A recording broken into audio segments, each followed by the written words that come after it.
kind of stuck there as best we can. We had to up a little bit when December was very wet, and we had some side flows into Keswick that we had to manage out. But short of that little episode, which we did take the opportunity to back more water into Shasta, we've been at that minimal release at Keswick and really hope to stay at that as long as we possibly can into the spring. And that kind of covers the full gamut of whether we think we're going to be taking all the winter run out of the river because temperatures are impossible, or if we could get to Jelly's Ferry. We think the right thing to do now is maintain a minimal release at Keswick until we get into the later parts of the spring, getting towards the temperature season. So that's kind of the unifying approach as it relates to that. I think that we're doing that with all our upstream storage until we see some recovery. You have, on the Trinity, you just said that you are not expecting any water from the Trinity this time. How is that affecting your model and your planning? Because last year you had hoped you'd get more and you didn't. And so now you know you're not going to get more. So what are you doing? Well, we will be bringing over some water to try to manage the flows into Whiskeytown and then the Clear Creek, because we have some spring run population that's going to be, spawning within Clear Creek, and we want to try to manage that. What we don't have is an abundance of cold water at Trinity that can then be used to supplement and manage into a Sacramento River component. So it's a much smaller volume that we think that we're going to be able to utilize, and that's what we factored into the runs that are in the current contingency plan. That's almost just have to react to that. That is just, unfortunately, there's not a there, and that then ripples into some of the thinking as to what performance we can have. And if we do track along a 90% exceedance, I think that lack of flexibility to bring some water from the Trinity to get over some of the rough edges will probably equate to an added risk to winter run that we need to think through in terms of a contingency plan. And a contingency plan, I mean, is there intervention on the part of the agencies to deal with the possibility of high mortality of those spawners that are in the river? How do you, Well, there was in the November hearing, we talked about this issue at length, and it seemed to be, like you say, there might have been a 90% exceedance projected, but it really was more of like a 99 insofar as how temperature was affected by weather, for instance. So going in, that's certainly a lesson learned. One of the comments back to us in November was that the Shasta temperature control device needed some repairs, and you haven't mentioned anything along those lines. Was there any engineering solutions to that existing structure that were contemplated? There is some leakiness within the device, but I think in terms of its performance on a larger scale, I think that that's not a concern. There's certainly some work that we're thinking about, within that whole continuum is, replacing one of the temperature curtains at Whiskeytown that would allow a little better management of the temperatures within Whiskeytown, which then ripples into potentially what comes over to Keswick through the Clear Creek Tunnel. That may have been what was discussed. Yes, and that's been progressing, lining up the funding for this next year was kind of the initial threshold question, and I think we've gotten past that. So we're trying to move that along as fast as we can. Okay, so that's part of the plan going forward. That is. But in terms of the broader operational standpoint, unfortunately, once we've kind of put operationally in the things that delay releases out of the Shasta Whiskeytown Trinity system to Sacramento as far as or back in time as much as we can to line it up with the temperature releases. And unfortunately, that just in itself doesn't guarantee a compliance point that's achievable through the summer if you don't get some support of some inflow up there. It's interesting, this graph, I mean, just for the purpose of it's hard to read without the map kind of thing. It occurred to me more as we were talking. I'm not familiar as much with these points because I'm a Bay Area person, right? But this, you could put a map of California, or you could put River Mile or something like that next to each of these points: Clear Creek, Balls Ferry, Jellies Ferry, Bend Bridge, and then you could actually give some biological relevance to it in terms of things like spawning habitat, affected, or it would make it better communication, I think. And I think that we're prepared as we move. Ordinarily, we have our first more robust plan to NOAA fisheries as it relates to this topic in our February forecast.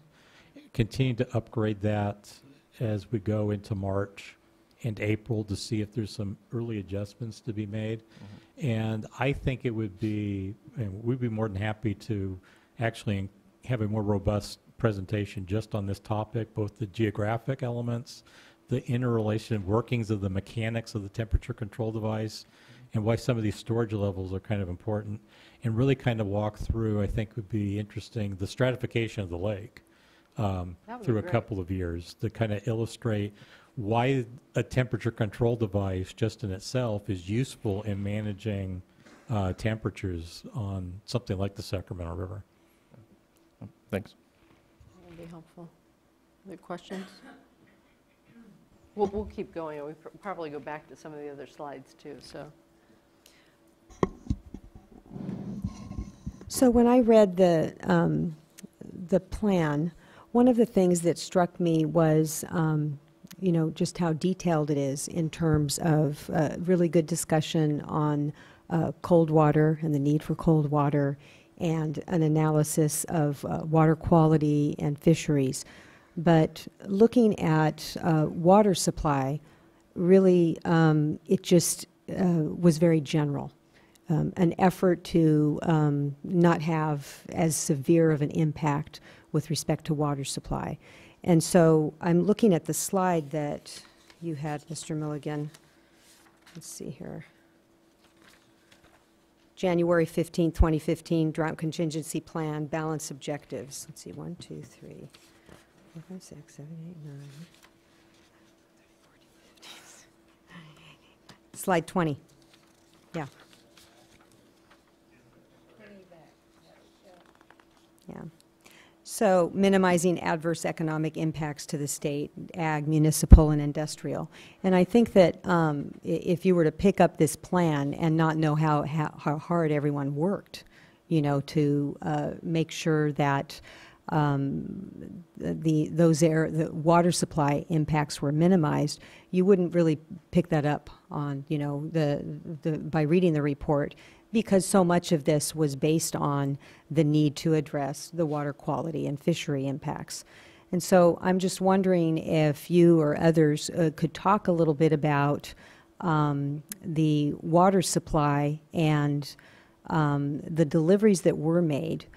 Looking back, it seems to me that in the Sac Valley system, the water supply that was picked up was, for the most part, incidental to the releases that were made, cold water releases for the fish. But that's just my sense. So I'm just wondering if you could comment on that. And then with respect to south of Delta, the water, during the period of time in which the TUCP was in effect, where it wasn't, in order to provide for the advantage to pick up where possible during the limited storm events.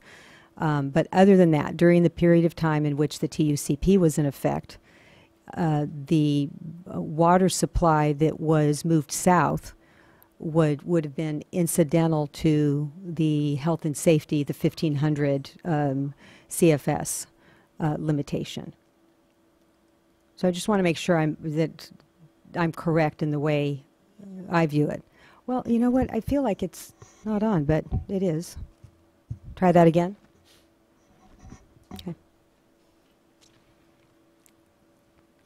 I'll take a stab at this, and then I definitely want to make sure that John and Bill get a chance to chime in, given that they've actually made some announcements about allocations so far this year.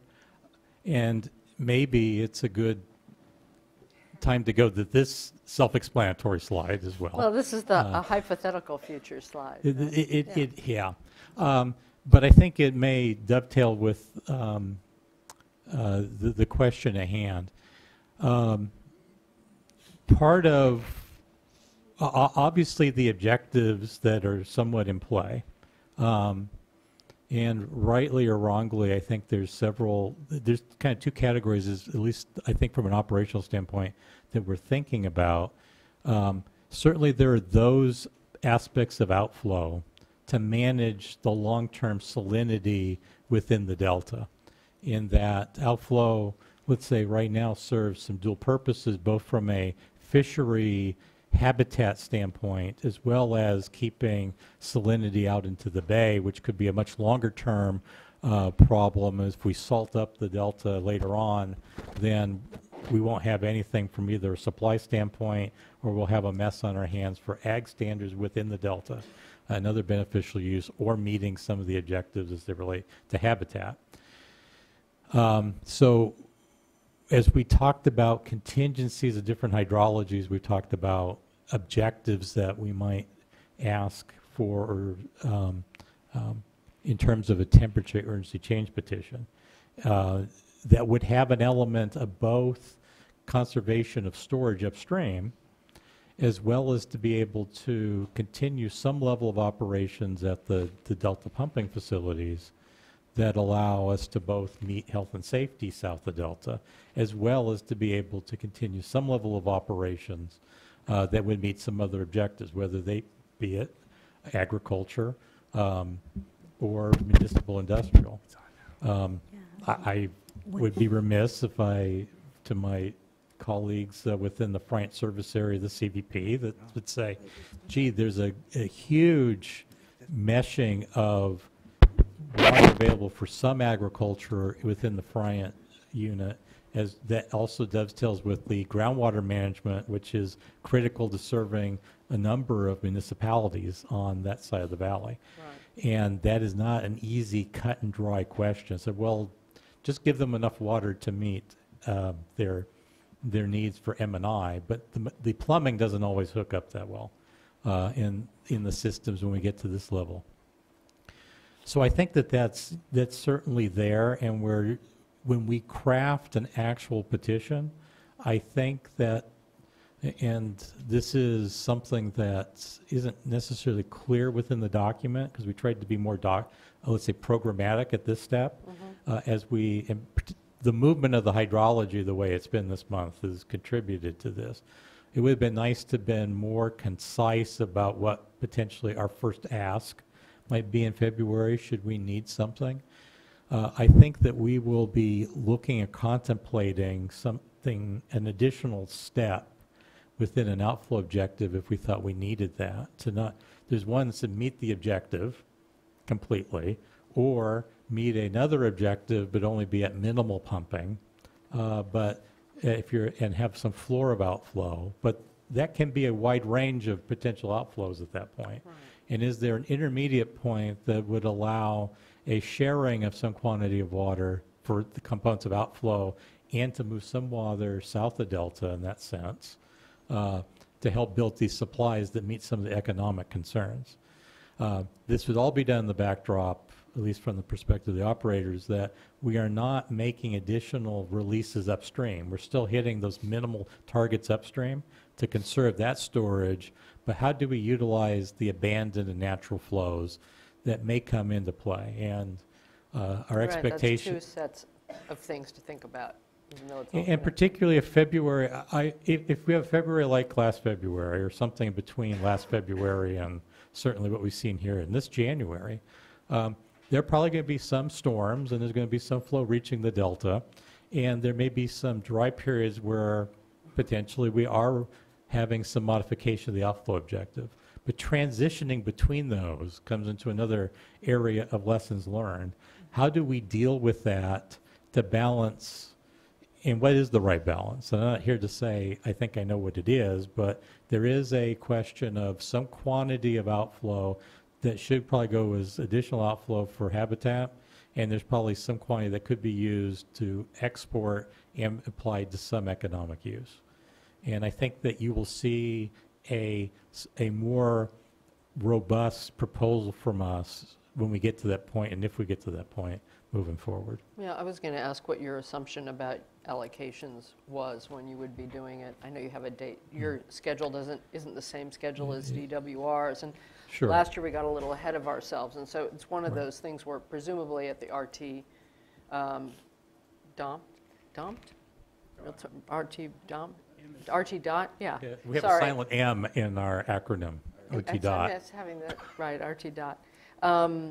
You know, in advance, because the assumption, I was going to ask you, is your assumption, even in this chart, that we'll do the same thing we did last year and tinker with it, or are you starting afresh based on the lessons you learned and figuring out when to ask Tom, and then us will probably be more involved almost certainly this year, since we're all getting ahead of the curve? I think there's two parts to Because your I couldn't glean it out of it either. Sure. I think there's two parts to your question. So the easier part, I think, is when would reclamation be in a position to start talking about allocations? And the first parts of that discussion as it relates to our contracts with our contractors, be them settlement contractors predominantly or water service, doesn't happen until February. So mid to latter part of February. We anticipate communicating to our settlement contractors, whether it's Sac Valley or exchange contractors, identifying whether we think that there's potential for the shortage criteria, which are triggered to inflows to Shasta. But we're probably also identifying that depending on how the water year shapes up from there, we're going to have to work really close into how our performance or the timing or some of those things will play out as we move forward. Last year, we talked about that, and we never did get to the full contract obligation to the exchange contractors and refuges, frankly, for under CVPA for level 2 south of Delta, because there just was not enough water in the system for the CVP to be able to move enough water to get to that point. And we did a lot of shifting and dealing with schedules and looking at areas of operations within the valley to see if we could get to that point. We never did get there. One kind of topic that could be its own hour, 2-hour discussion is the topic of depletions in the Sac Valley, and Right. what goes into that, which has a component of diversions by mostly senior water right holders, but also depleting streams or contributing streams from natural flows, from side creeks, to how much water does the river lose or does it gain.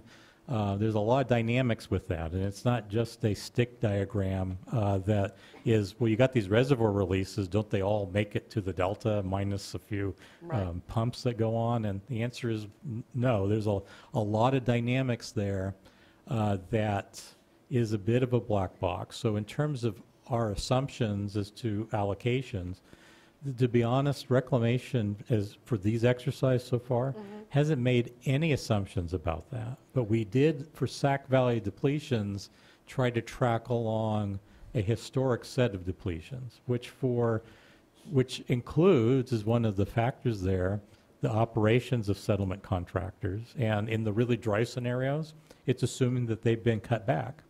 And in the, let's say, a 50% exceedance, it probably inherently has an assumption that they were closer to 100% allocation. Now, not that they ever take the full 100%, but they'd be taking water that meets their needs, and probably is a full use for land use of water to meet their cropping needs.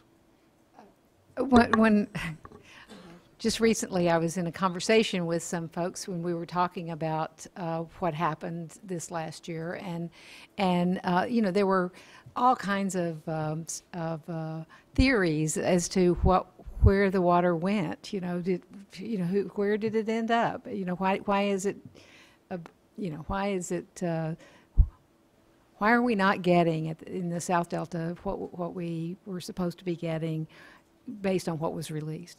And the question that was raised, and no one, of course, had an answer, is, well, has anyone checked the calibration of the pumps, of the measuring devices that are on the pumps as water is moving out, and then as water is coming into the South Delta? Do you calibrate those on a regular basis? Are you confident that the numbers are good? Because even a slight variation could be magnified.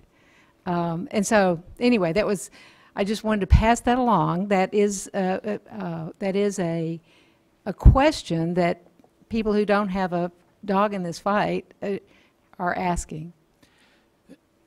I'll let John answer for Banks pumping plant, and that way he can answer some of your questions as well as me. But as it relates to the Jones pumping plant, periodically we go through an exercise along those lines, and from the Jones pumping plant down, there's a lot of thinking about the mass balance.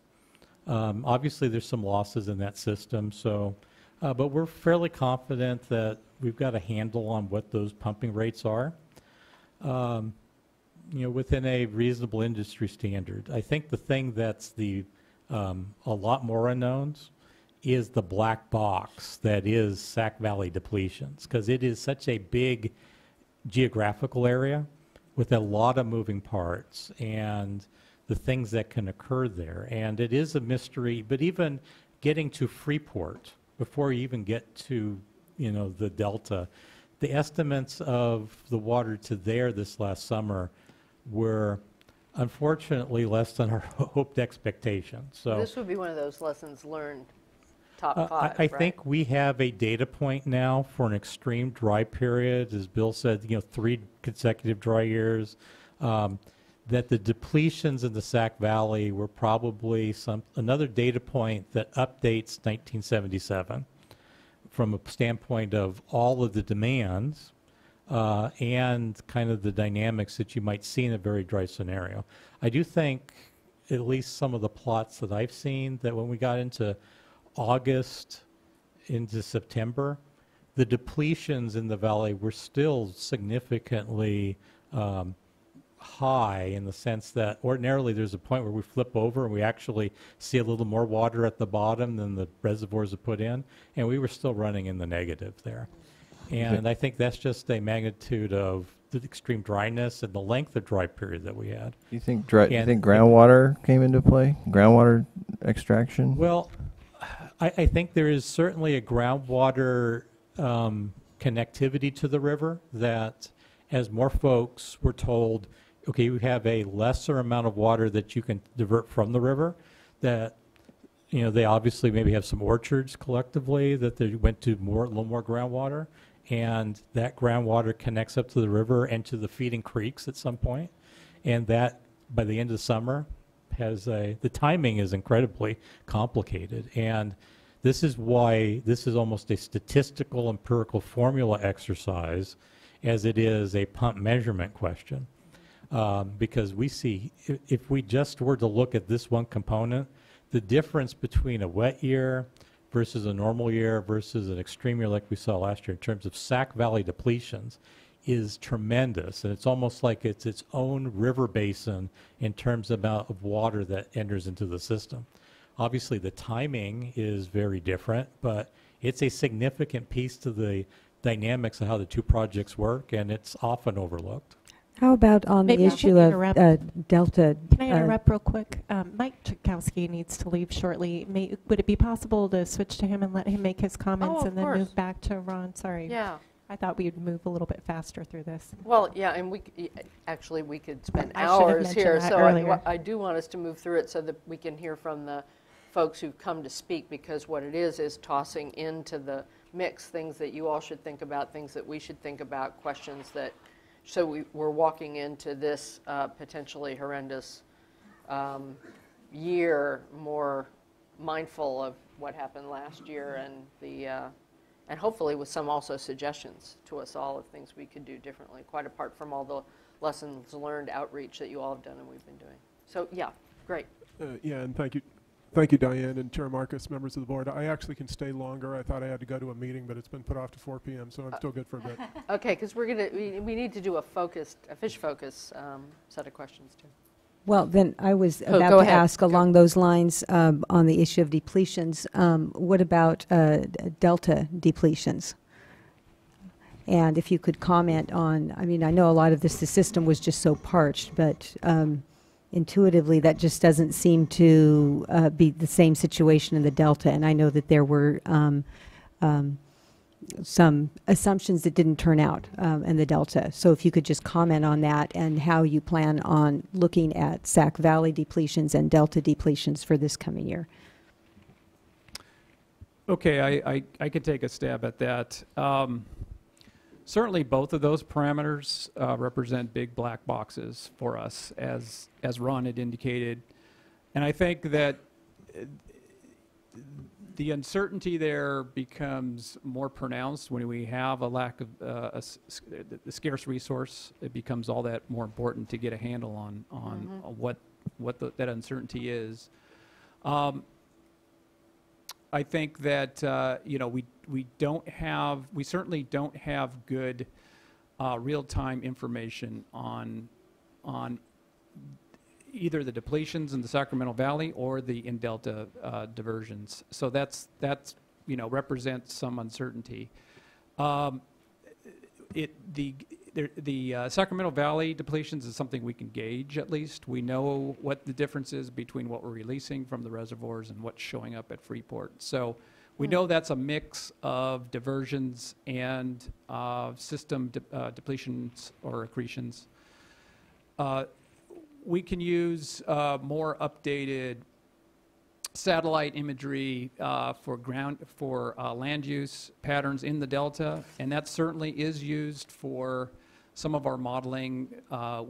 Say it's the DSM-2 model, for example. That type of information is rolled into our modeling when we do the you know, more of the shorter time step type modeling in the Delta.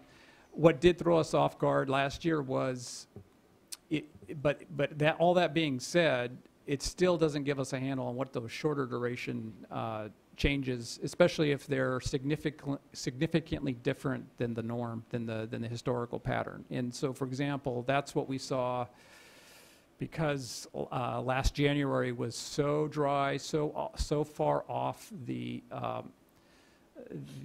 such an outlier, especially following the previous 12 months being the driest on record. We saw indirectly, we saw that there was high diversion rates probably occurring because of the effect of on the actual salinity conditions in the Delta didn't match up with what our modeling was telling us should be the case. So we know we're off there. And quite frankly, I don't have a real good solution as far as how do we fix that real-time problem. That remains a problem. But certainly we have the experience of last year of knowing that, so first of all, so it is a big issue in some sense, and in another sense, the fact that we didn't have this depletion information, you know, we didn't really know what is the real Delta outflow, for example, we're operating, that we're actually experiencing. But to a large extent, the projects are operating to salinity conditions. All right, so that's kind of independent as to what is the nominal outflow. And to a large extent, because we are operating to salinity, we have multiple gauges throughout the Delta that's telling us what that salinity regime is looking like. And that's really, to a large extent, was the controlling factor for the operations, whether it be the exports or the releases from upstream. So in some respects, I agree this is something we'd like to get a better handle on, but to a large extent, the driving factor for operations last year would have been just maintaining that salinity control. And so this is something that we react to as we observe the actual conditions. So that's kind of where I am there. If I could just maybe back up a little bit to respond to some of the other questions as well. Right. So there's really, of the standards that we might be requesting for modification, there's really two main objectives, and that's to address two of the areas where, we fell short last year. We struggled with temperature to an extent, and we had record low deliveries across the board south of the Delta, whether it be for agricultural, M&I, and for refuges. Yeah, So right. those are anything that we ask for will be looking at trying to improve those areas. So, and there's two ways. These modified standards will look at conserving water upstream, certainly, and to be able to export some additional abandoned or natural flows to the extent that we still are providing sufficient protections for the Delta fishery. So that's the key. We're not looking at additional exports that are going to interfere with our ability to conserve upstream. So that's the important aspect there. And I think, lessons learned, more coordination with the agencies. And I think we have somewhat of a success story just this last December. Well, thank you for talking about which would be our kind of proactive approach to the turbidity management in the Delta. So this was all additional. We had the big runoff events in December. Unfortunately, also produced this turbidity plume, and working with the fishery agencies, we took more of a proactive approach than we did, say, 2 years ago, and in the hopes of achieving a win-win as far as proactive on moderating our exports earlier than we did 2 years ago, but also being able to avoid what would have been triggering a more restrictive type operations under the BIOPS. Right. And I think what, one conclusion is we were successful in kind of this moderating the exports for a longer period of time rather than, creating the conditions that could cause bigger conflicts later in the spring by bringing more of that turbidity and therefore more of the Delta smelt population at jeopardy near the pumps. So I think we were successful in, again, moderating those exports and not creating, what could have been worse conditions for the smelt in the long term. So, in fact, part of that success has played out in, the big question is, well, allocations for the State Water Project to 15% the same day we released this plan. Well, the result of this kind of interagency coordination was a big part of that. So we were able to utilize this, which may be the last decent flows that we get for the year, for all we know, but capture some of that for badly needed supplies south of the Delta while still maintaining sufficient protections for the fishery. So I think that was a true success in that regard. Yeah, that's a story I think more people need to know about.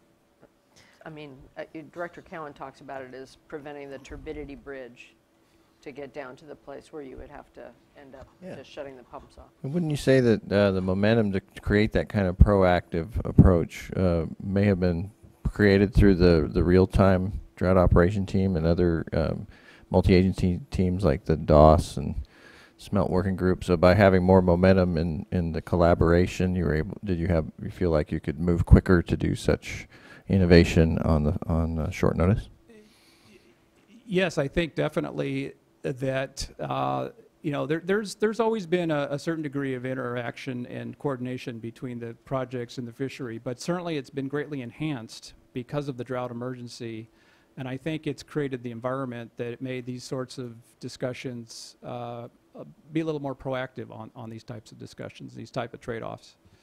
Do you see other opportunities, either additional opportunities on the turbidity issue or other voluntary opportunities that could help? Or was that pretty much limited? Well, that was a specific case, and it's for a specific life stage of the fish. We passed that, but I think we're looking for additional opportunities as we move forward. So I think part of any request that comes, certainly we're going to be coordinating very closely with fishery agencies on this, and look for other opportunities where we can maximize those exports while still maintaining the sufficient protections. Would you be able to quantify the benefits on that action? The one that it just occurred, Yeah, you held back on pumping, so you lost an opportunity. Right. But then, who knows how long it allowed you to pump that you otherwise wouldn't have been able to had you not taken that voluntary action. But any venture to guess? it's a little bit difficult, but it's somewhat speculative as to how you would play out. When would an action actually have been imposed on the projects that would have been more severe? But certainly it'd be in the tens of thousands of acre feet. That would have been a net positive as far as export capabilities. Just to add to that, I think two things on this December turbidity management question, which it is a great example of dialogues between the agencies, the two operating agencies, as well as just try to proactively work through and look at the conditions real time, both from fisheries and additional trawls that we put into place in the North Delta. But one of them is nothing stings like operationally, none of us were satisfied with how things turned out 2 years ago when we had a wet December to dry January and a lot of turbidity in the Delta and not as much thought towards this issue as before. And we started seeing entrainment of Delta smelt and went from pretty high pumping rates to very restricted rates that kind of lingered with us all the way into January. And even though it has been drying out, we've been living off of some kind of aftermath flows into the Delta at Old Mill River reverse flows that are fairly high. If you were concerned about Delta smelt being on the move, and we were concerned about that, but testing this area of turbidity allowed us to pump at a higher rate for most of January. And it wasn't until just the other day that it was really Delta outflow controlling operations. So this could have been, you could create a scenario or a set of assumptions that this was a very large number as a success story. And I think I'd be more in that camp, because if I applied just a strict replay of 2013 or December 12, January 13, I think it could have been a lot less water. And I think it is the fact that our interagency coordination, particularly, and I'll give a lot of credit to Mike and to Carl, when we were doing the October plan discussion, we were talking about this. Okay, what if you guys get these inflows? You know, there's going to be a lot of pressure. Just pump as much as you possibly can. And we should have an eye towards this. And from an operator standpoint, we said, well, in my dreams, I hope we have that kind of flow. And we did get there. And at least we had been talking about it, and we were able to give this some thought. I know Mike and Carl might have some insights on this too. Yeah, and I'd just like to underscore Ron and John's comments about interagency collaboration and the nature of this as a success story. Introduce yourself. Oh yeah, so everybody knows who's talking. Yes, I'm Mike Chakowski. I'm the field supervisor of the Bay Delta Fish and Wildlife Office, representing the Fish and Wildlife Service here. And this isn't, I believe, a success story. We think these events in December are very important to Delta smelt, and they're also, as Ron pointed out, events that can have lasting consequences for water operations. We saw that in water year 13. So while I think we probably can't precisely quantify the benefit of that action in December at this point, we'll be able to do it in retrospect at the end of the water year. And I think this is one of the issues that we've been able to make progress on from a management point of view, because we've developed new science over the last 6 or 7 years that's relevant to this question, and we're continuing to develop new science. I think from the services point of view, one of the features of that new science that has helped us so far a lot this year is some additional sampling that we're doing in the Delta that's allowing us to quantify the number of Delta smelt that are on the frontier between the Sacramento River side of the estuary and the San Joaquin side of the estuary. That gives us an additional tool to assess entrainment risk. We had that sampling in place this year. It provided us with real-time information at a much higher level of resolution than the normal trawl surveys, which are the backbone of the information that we rely on. And it's allowed us to have a somewhat fresh look at this issue, and on the basis of that, and with the cooperation of the project agencies, we were able to make some inferences back in December that we wouldn't have been able to make in previous years. Because you wouldn't have had the information to be able to do it. That's right. another, Right. that's significant in its own right. Yeah, so I wouldn't describe this as a lesson learned, but as a success of the collaboration that we've been doing. And I don't think there's any reason to believe that we won't be able to continue to develop new information that bears on management. The drought obviously has provided a great way to focus everybody's attention on this, but I think we're in this for the long haul, and we'll be doing this, well into the future. So.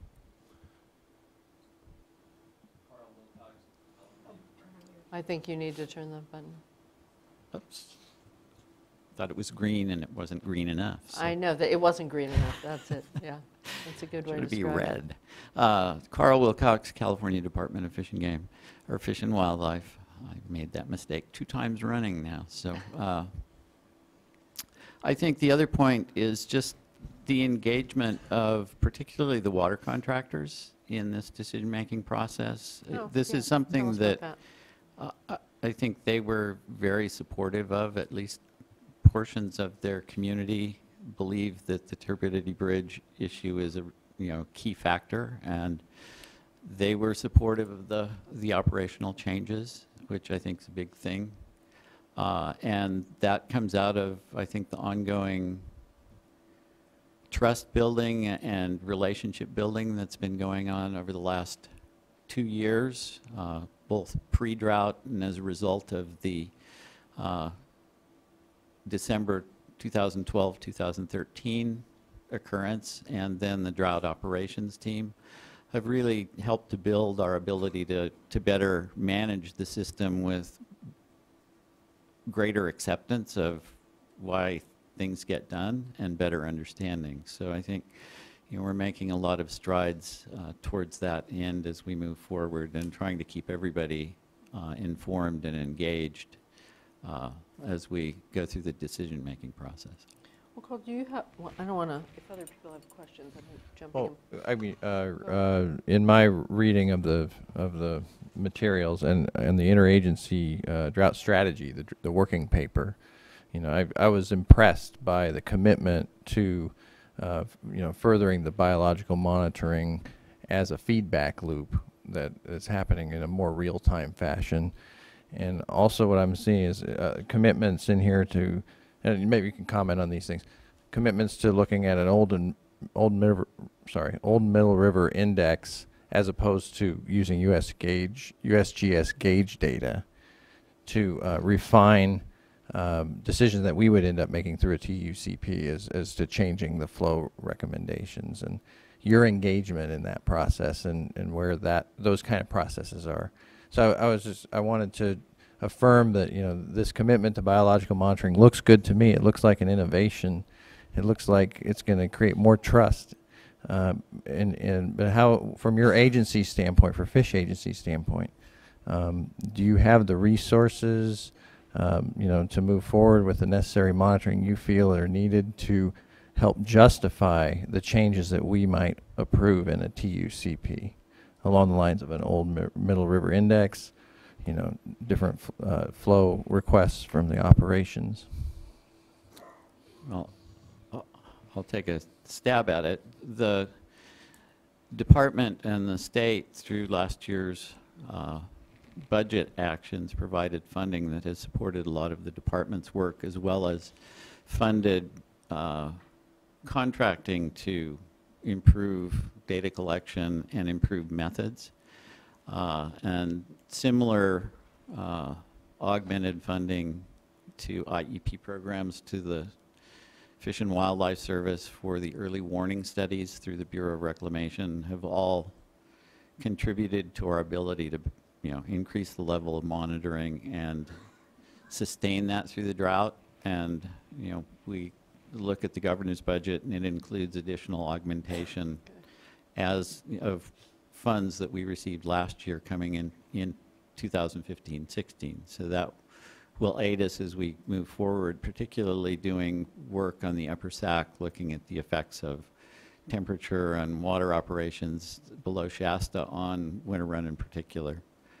So, I think there's probably never enough money to do all the monitoring we would like, but we've done pretty well so far and received the support to assess the effects of the drought, as well as, and I think in the coming months you will see information coming out from the data that was collected now being analyzed that will help provide a clearer understanding of what happened last year and help us make decisions in the coming year.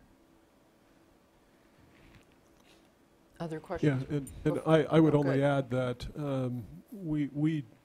I'd like to acknowledge that we get a fair amount of support from both Reclamation and the Department of Water Resources to carry out these monitoring activities.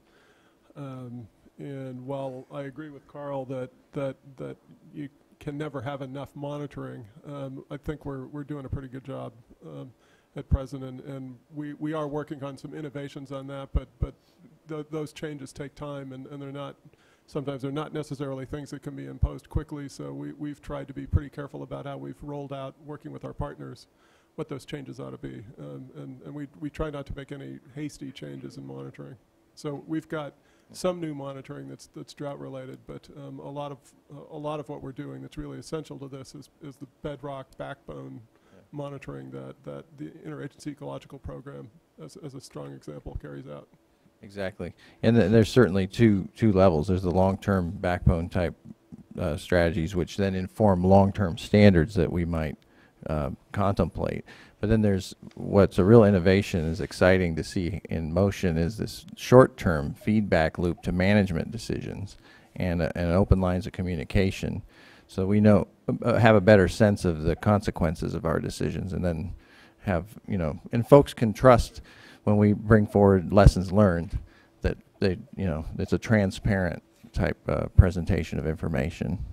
So I just think it was something I picked up on, and through the strategy as well as the drought contingency plan. I want to encourage, and I'm pleased to hear that you feel you're getting new information that's refining your understanding of how all these moving parts influence each other.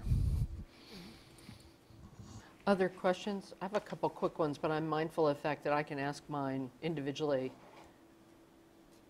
by buying you a cup of coffee maybe, and you'll explain to me. But I know there are people who've been listening. It's also been important for them.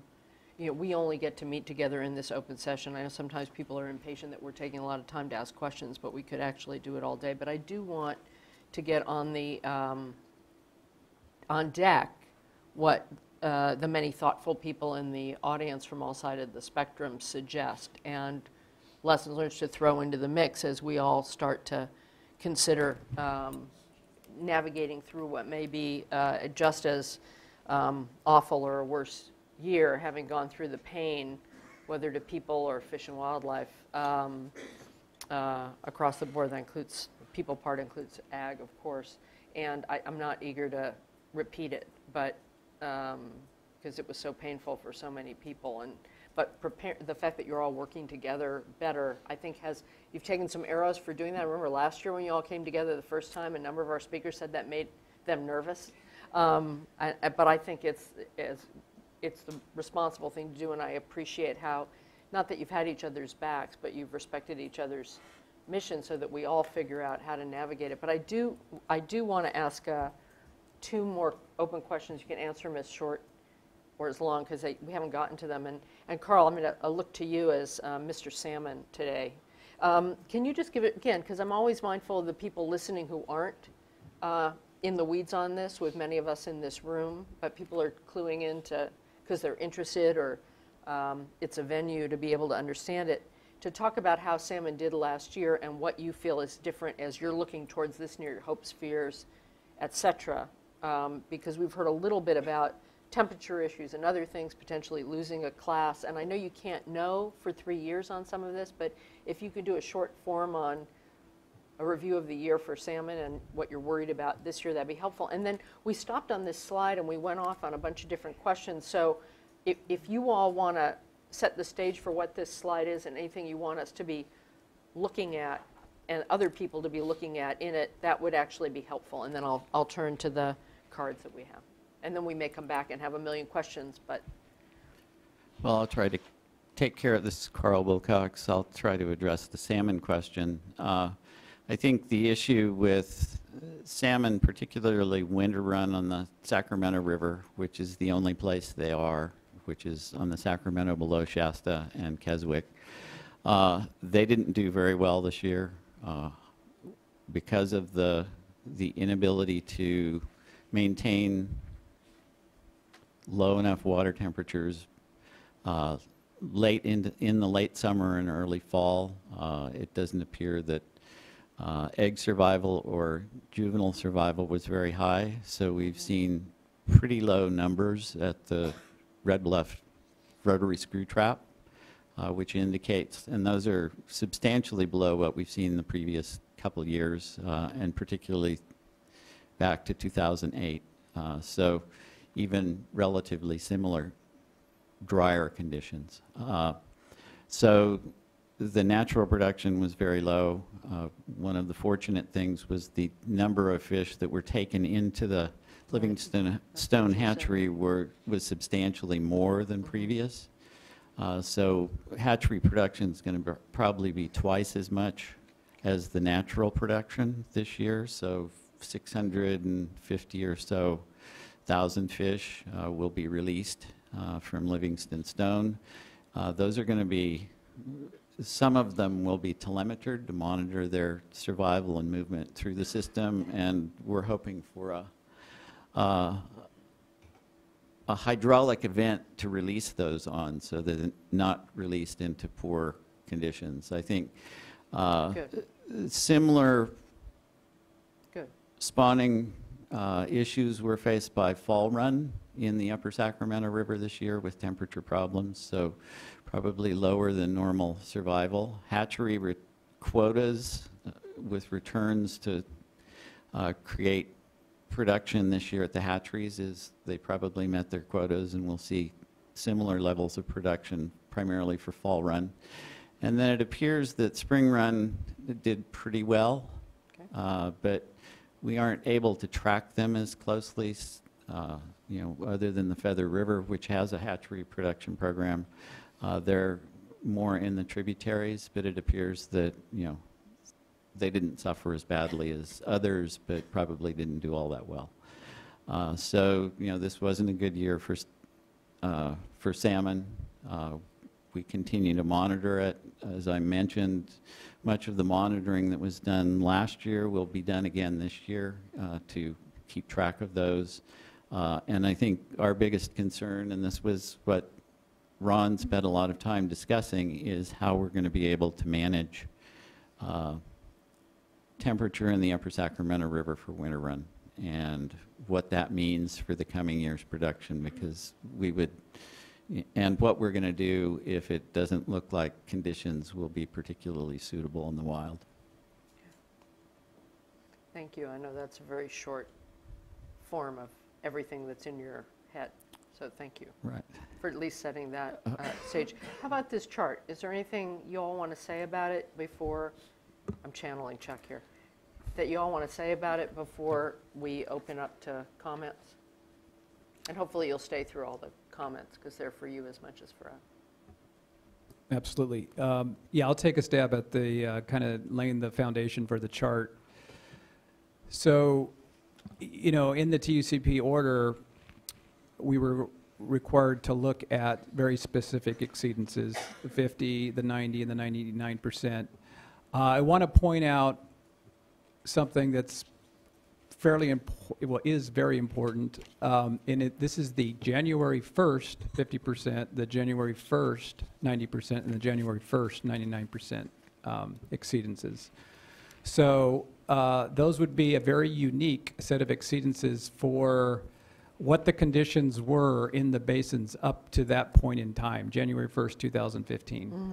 So that includes all the snowpack information, what little there was, plus just the wetness of the basins as they existed at that point in time. And then added to that, the different exceedances on precipitation and snowpack and additional snowfall from that point forward. And how does that equate to runoff for the remainder of the year? So one of the points I'm trying to make here is these are dynamic. These 50, 90, 99s will be dynamic as we go through the year. So the set of February 1st numbers will be very different than these set. Okay. Generally we will get generally we get convergence as you go through the year. So by the time we get to say May, June, there should be very little difference between the three exceedances. So this is, right, that's part of that funnel chart. Right. But also the difference between the drought operations plan you were able to put together at the end of the year and doing this ahead of time framework to help the conversation. Right. This lays out, so this is general guidance, I would say, as far as how the different scenarios may play out for the rest of the year. Now, last year, if you recall, we put together our operations plan in April, so there was a lot less uncertainty as far as what the remainder of the year was going to look like. How much supply did we have to work with?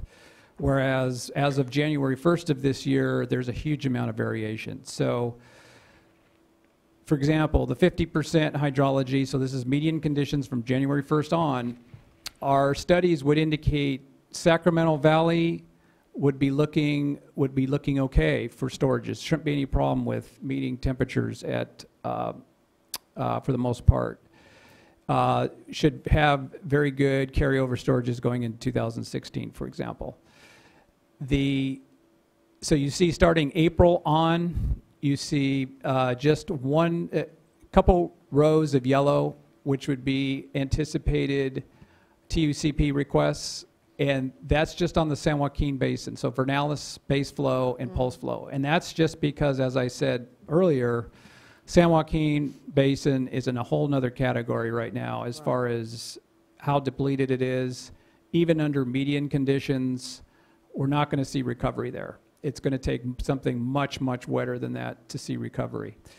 So I'm going to focus right now on April on all of these different exceedances. So for the 90%, based on that forecast, it looked like what these yellow, what the modified standards on here look like is very similar to what we requested and what was approved last year as far as modifications. So the 90% is almost identical to the set of requests that we made and the approvals to the modified standards. And that fit about right with that 90% exceedance.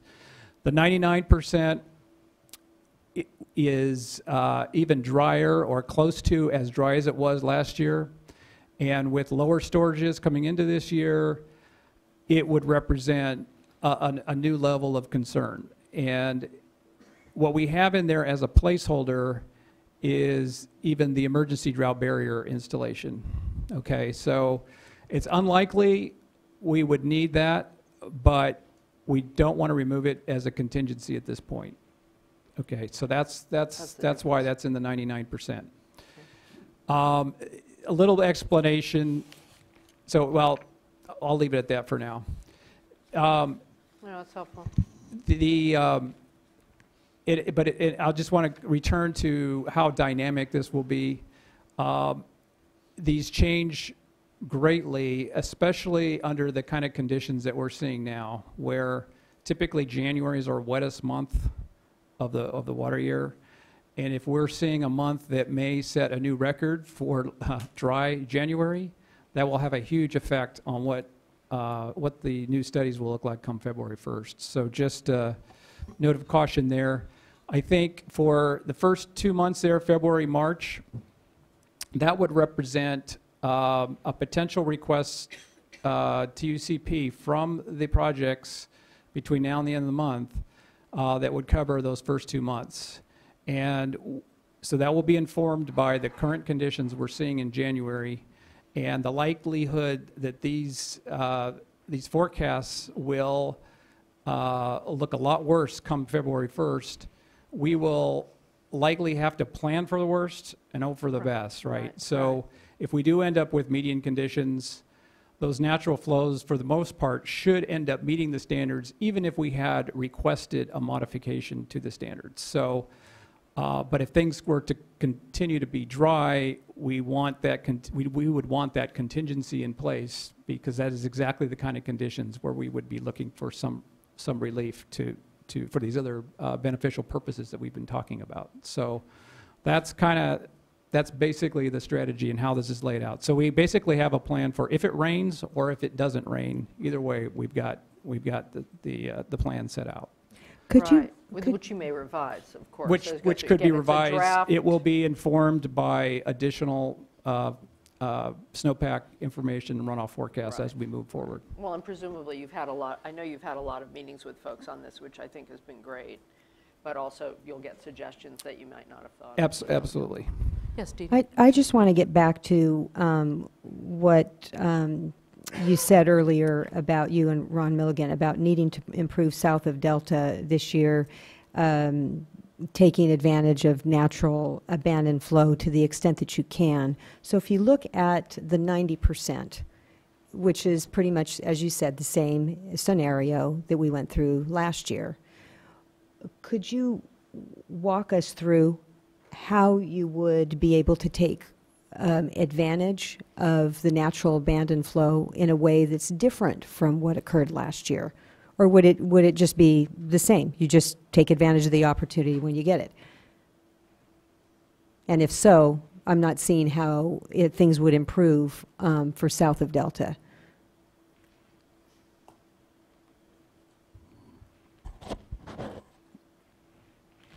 We haven't scripted this, so John may have a slightly different answer to this, and we're still, as I tried to allude to before, still trying to craft and respond to just the track that we're on, because I have to say the 50% exceedance block, when we started doing this exercise between Christmas and New Year's, getting on the phone, kind of contemplating this, we didn't think we were going to need, gee, we'll get some runoff in January, and that first block may not be a big deal.